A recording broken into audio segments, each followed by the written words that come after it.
Okay, hello everybody, this is Jim Matulis, and this video is intended to demonstrate how to post content on the Florida Bar IP Committee's blog.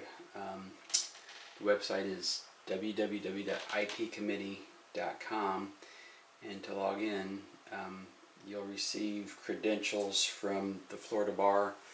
Right now it's June of 2017. A year ago when I was doing it, Tracy Eller at the bar was the one who was nice enough to set me up with credentials so I could log in and post, and she's still in that role, I think. And the process begins when she sends you a link to log in, as well as the credentials. The login is ipcommittee.com/wp-admin/. She'll send you a link to that, but if you don't get the link, that's the address. And she'll also separately send you your user ID and password. So that's how the process begins. I'm going to pause and start the process of creating a new blog post here in a second. Okay, so to post a new blog post, start off with new. There's several ways to do it, but the easiest way is to pick new, post, and then that will take you to this screen and enter the title. This is going to be save the date. I can type. Announcing that the next meeting of the IP committee is on June 22nd.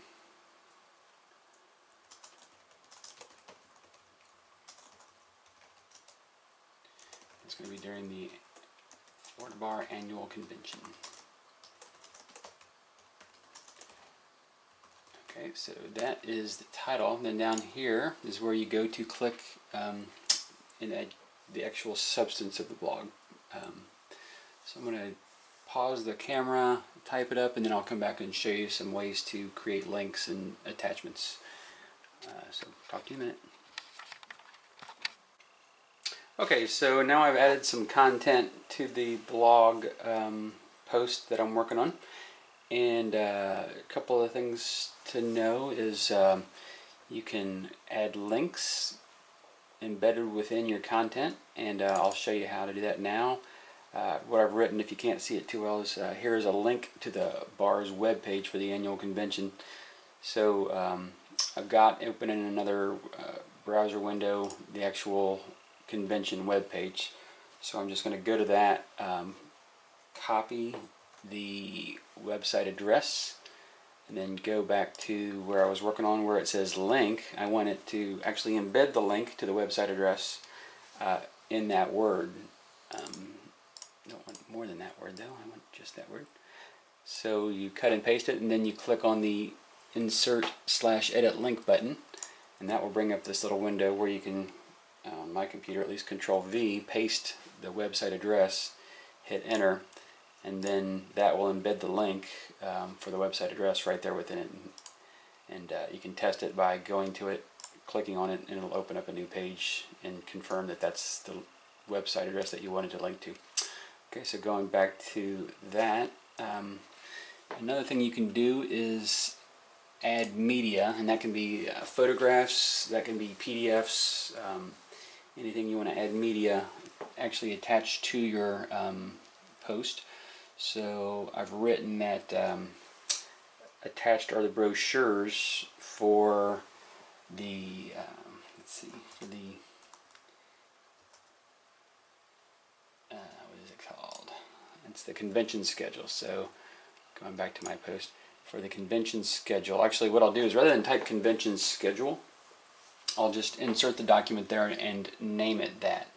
So to do that, what you do is, first of all, save the document that you want to attach to your drive, and I'm going to call it convention schedule, because what I call it here is what is going to display in the blog post. So you want the name that you want to use. Okay, so I've now saved this PDF, and this is just a website of the bar PDF convention schedule. I've now saved it to my computer. I'm going to go into the blog new post I'm working on, and where I want to insert it, click here where it says Add Media. And that's going to take you to the ability to upload a file, and you select the file. This is the one I just created, convention schedule. Click on it. It will insert it. That's what that process was, and now it shows that's now attached to your blog post. And right here is the title that I wanted to have, convention schedule. So that all looks good. I'll click insert into the post, and so now it reads attached are brochures for the convention schedule.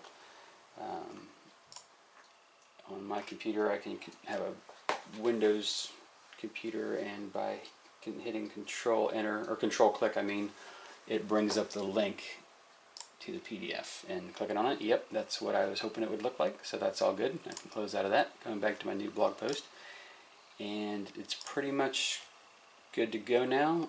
You can edit it like a typical word processor where you bold or underline or italicize things, and so done that. And once it looks good, you can take a quick look at how it's going to look before you actually push it out by hitting preview. And once you publish it, this is what it's going to look like on the IP committee website. And so you can give it a quick read there if it all looks good.